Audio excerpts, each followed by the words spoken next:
Ratusan perwira tinggi Tentara Nasional Indonesia dimutasi maupun mendapat promosi.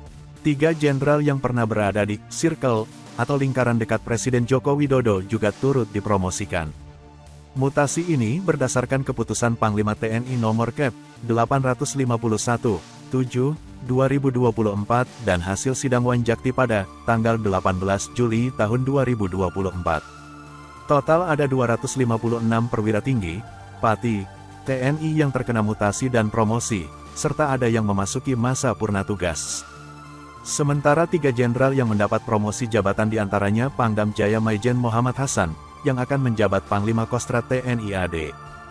Dikutip dari tribunnews.com, Sabtu, tanggal 27 Juli tahun 2024, Hasan adalah mantan Komandan Grup A Pas Pampres yang mengawal Presiden Jokowi.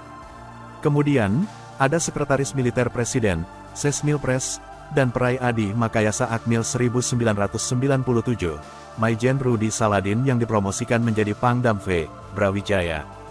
Ada juga nama Maijen Rafael Granada Bae yang akan menduduki pos Pangdam Jaya. Rafael sebelumnya pernah menjabat Komandan Pas Pampres serta Danrem Surakarta.